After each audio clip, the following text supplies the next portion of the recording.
2 weeks after Debbie gave birth to Richard Sims, the regular mayor's election was held in the town. Although the name of the former mayor, Ted Anderson, was on the ballot, only 14 people voted for him.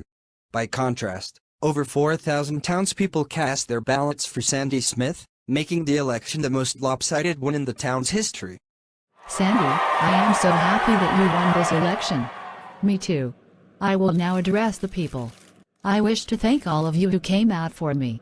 Indeed, I am surprised at all the people who cared enough to vote at all. From the very beginning of your campaign to this day, you have kept all your promises to us and you never lied to us. I am proud to have you as our mayor. She should run for governor next. I think it's a little too soon for me to do that. We still have problems in this town that need fixing. So many things around here are already better than in the past. Together, we all made a difference.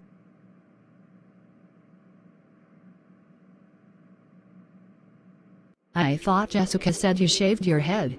Are you wearing a wig? For now, yes, but my natural hair should be back to normal soon. That was still a badass thing to do. I'll never underestimate you again. And what's this?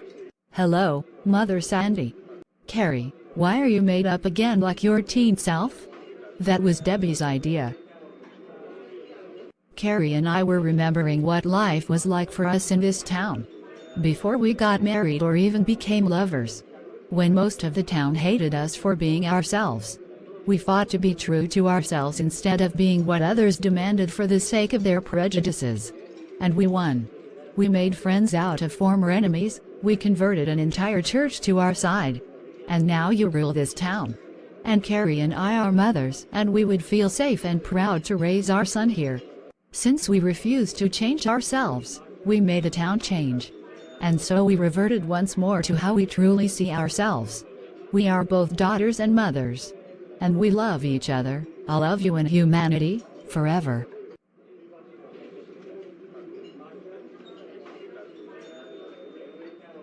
I have gotten so many letters from people in other towns, saying they want to form their own Unitarian Universalist fellowships like we did 8 years ago.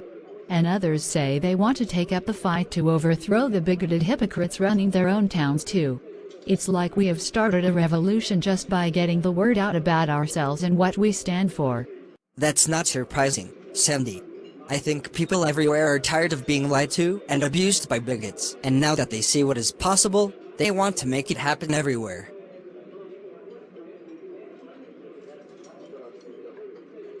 So what do you want to do? Can you really stand being separated from me for 4 years? No. The more I think about it, the more I realize that it is more likely than not that one or both of us will end up dating others and thus betraying the relationship. I am so sorry. I never should have been so demanding to you. That was unfair to you, wasn't it? Penny.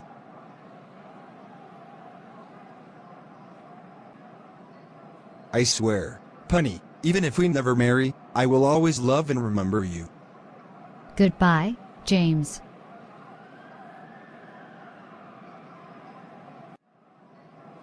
Father, you were right. Penny is not my destiny, at least not yet. And I'm so sorry I doubted you.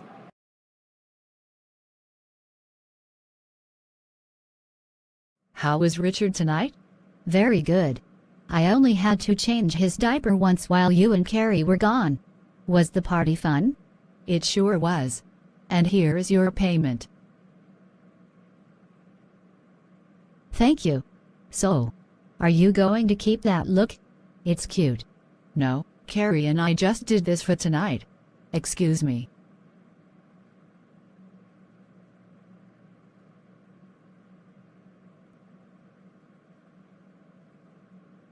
Looks like he is hungry, so I will breastfeed him now.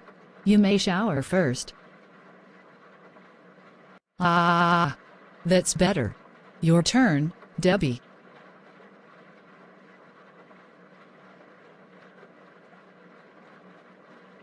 Finished. Debbie, were you serious about wanting to raise our son in this town? Yes, of course. Don't you agree? Oh, I do. A few years ago I would have insisted on moving out to Dallas or another large city, but I feel better about living here now. Mother, Penny decided to end our relationship, and she apologized for demanding so much from me. But I never asked for such an apology, so why did she dump me? Perhaps because she didn't want to treat you like property. You will be leaving for Harvard soon, and hopefully you will be so busy there that the pain of breaking up with Penny will fade away quickly. So you wouldn't object if I hooked up with another Harvard student? Now that you and Penny are no longer a couple, no. It's not cheating if you're not claiming exclusive loyalty to her. Whitney, you remember when you wanted to hook up with me but my mother opposed it and had me be with Penny instead? Yes. And I understood why Sandy felt Penny was the better choice for you, and so I was willing to let you go. And have you had any luck finding a boyfriend since then? Nope. I've been much too busy with other things to go hunting for a new love partner. Why? Well, Penny and I are no longer a couple, because of my going off to Harvard soon. If you are still a virgin, then could we have a one-night stand before I leave Texas? I accept. But we will have to keep this secret, okay? I already told my mother I was going out to be alone for a while. I know a place where we can have privacy.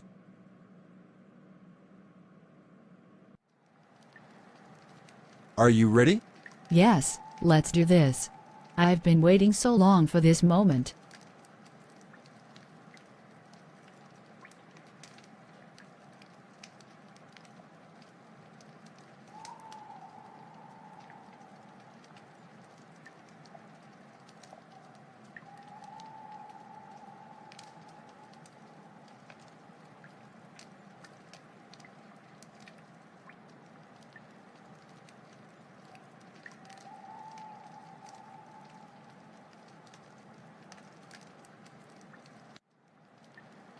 Just as I feared. No sooner do I let him go than he hooks up with another girl. Uncle Wayne was right to be suspicious of him. So the girl can have him.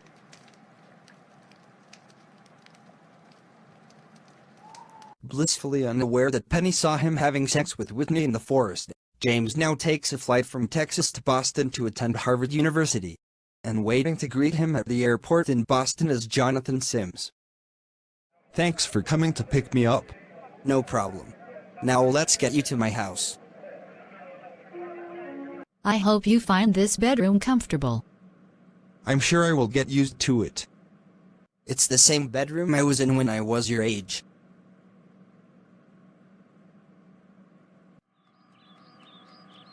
Penny, I can tell you are deeply troubled about something. Is it about James leaving to go to Harvard? You know he is doing that to make a better life for himself. And for you. No, not for me. I broke up with him before he left. Why would you do that? Did he do something to hurt you? Well, I just felt like being separated from him and waiting for him would be too painful. Plus I was certain he would forget about me and hook up with another girl at Harvard. And sure enough, the very night I let him go I later found him fucking with Whitney Owen. And at our special place in the forest, no less. Oh my God. Lucy only heard part of the conversation, but it was enough to shock her. Sandy, have you heard from James lately? Only that he had arrived in Boston and that Jonathan and Tara had put him up in their house. Well, you might want to have a talk with him. Penny is claiming that James cheated on her with Whitney Owen. What? Sandy then made several attempts to call James, only to get his voicemail. So she calls Tara instead. Have you seen James today? He is not answering his phone. He took a bus this morning to the university. I assume he was required to have his phone turned off while attending classes. He should be back home this evening. I need to talk to him. I will tell him to call you. Mother, Tara said you needed to talk to me and I see you tried to call me while I was attending classes. What's wrong? You have some serious explaining to do, young man. You said Penny dumped you, but it seems you did not tell me the whole story. She says you were cheating on her. What? No, I wasn't. So you weren't sleeping with Whitney Owen? I did hook up with Whitney once, and that was after Penny dumped me, not before. I am not a cheater, Mother. I swear. That was still a foolish thing for you and Whitney to do. The worst thing you can do after a breakup is rush into another relationship instead of giving yourself and your ex-love partner time to heal. You owe Penny an apology. Now she can no longer trust you. And neither can I.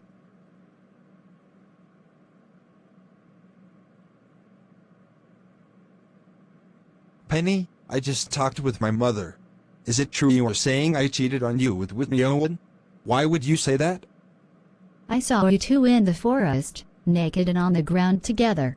I was there to remember the first time we hooked up on that spot, and what I saw shattered my heart. How could you? Were you always making out with her behind my back, James? No, I wasn't. I did it with her only that one time. And I never would have done it if you had not dumped me first. I really wish that last fling had been with you instead. So you are blaming me for you being disloyal? I didn't think I was being disloyal, Penny. That's right. You didn't think, period. Even if we become a couple again, how can I ever be sure you won't betray me later? I hope someday she will forgive me. But I won't blame her if she doesn't. I was wrong.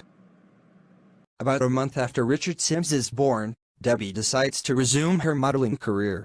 She returns to Dallas with Richard and ends up staying with her son's two fathers, Charlie McKenzie and Michael Jefferson. Thanks for giving me this spare bedroom.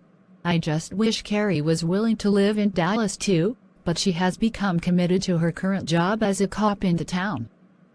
That's her business. As long as she isn't a racist like many cops tend to be, even here in Dallas. Certainly not. She is as anti-racist as it gets. As am I, of course. Thanks for putting both my name and Michael's on the birth certificate of Richard. Just seeing him and even holding him now makes me happy. Michael and I won't let you down, I promise. Thank you. Now Michael and I will go to work. Welcome back, Debbie. I have wonderful news. Thanks to our advertising on the internet, we have more models signing up to our agency than ever. This is one of our newest models, Rebecca Blaine. Hello, Debbie. And let me say that you are just as beautiful as I thought you'd be, based on the videos about you and your family and friends on YouTube. Thank you. You seem quite impressive yourself. We just landed a huge contract with a clothing line put out by Britney Spears. Let's get to work on it. Andrea, I was very impressed by your performance evaluations. Both Officer Kelly Grimm and Officer Carrie Sims have given you high praise for your efforts during training. So you will begin daily patrols today. You will be partnered with Officer Carrie. Thank you. So are you liking the job so far? Yes. I love going all around the town and watching people. Hey, what's going on there?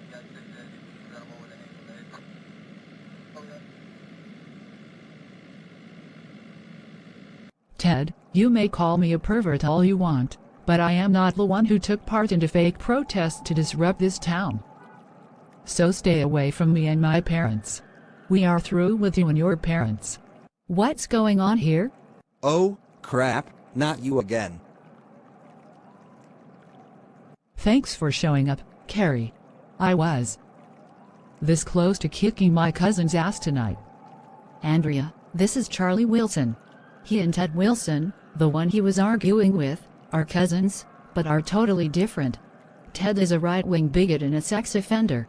Charlie is a transgender man. A pleasure to meet you, Charlie. I don't think I've ever met a transgender person before. You are welcome to ask me questions.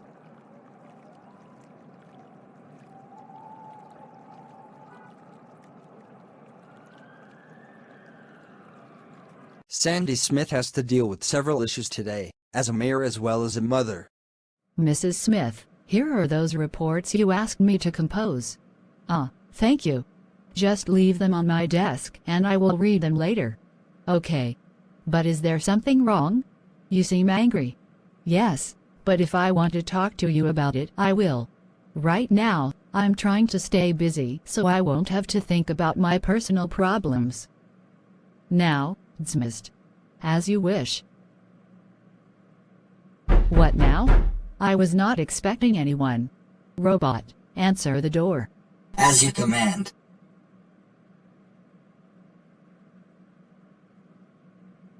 Mayor Smith, my name is David Wallace, and I am a representative of the Christian Way Academies, a chain of private religious schools across the United States. Last year, the previous mayor, Ted Anderson, signed a deal with us to establish a new branch of our schools here in this town. Now we find out you canceled the contract. Why? Mr. Wallace, that deal was made in bad faith. Pun intended. It was kept secret from the people of this town, and I only learned about it when I went through the documents in this office shortly after I became mayor. I then showed that signed document to the principal of the town's public high school, Mr. Hernandez, and he was as outraged at the secrecy behind the deal as I was. So I tore it up. You think you can simply undo the deal just because your predecessor that you opposed made it? I don't think so. So we are filing a lawsuit against you in this town. Go ahead. And when you do, we will settle that lawsuit quickly, but there will not be a Christian Way Academy in this town. Religion should be taught at home and at houses of worship, but not in institutions of general education like schools. You only want to do that to totally brainwash kids so they have no freedom to think for themselves. And I won't allow that. Now, get out of my office. You heard the mayor's command. Leave now. You have 10 seconds to go. 10, 9, 8.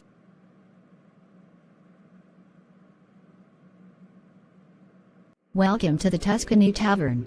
May I take your order? I'd like a small pizza with pepperoni and shredded onions. And a glass of water. And why are you looking at me like that? Surely this is not how you talk to most of your customers. Oh, sorry. Let me take your order to the cooks. Whitney Owen, the one who stole James from you, is here. Damn it. So she expects us to feed her after what she did to me? Bella, Patty, calm down. Miss Owen is still a paying customer and should be served like any other. I will have another cook make the pizza for Miss Owen. Patty, come talk with me, in private.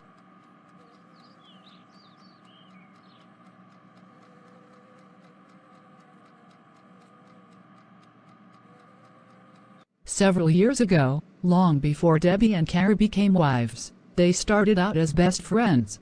Then they became love partners, just as you and James did. Then they broke up, because of a conflict regarding Carrie's father, and soon afterwards, Debbie hooked up with another girl, Laura Park. Carrie could have been angry over this and rejected both of them. But instead, she chose to forgive them both and remain Debbie's best friend. And later, Debbie realized she truly belonged with Carrie, and so she dumped Laura and returned to Carrie. And that led to them being married. Right now, you have a choice. To be the bigger person in this matter, just as Carrie was back then. I believe that if you truly love James, you will not hate Whitney Owen, but forgive her. You did break up with James first, so he must have thought that you were giving him permission to be with Whitney. If that was not your intention, you should not have dumped him. Maybe you are right. I just didn't expect him to hook up with Whitney so fast. Clearly because they love each other too. But you were the one James' mother wanted him to be with. You have a chance now to talk things over with Whitney. She needs to know how you feel and what can be done about it. I will relieve you of your cooking duties for the rest of the afternoon. Dismissed.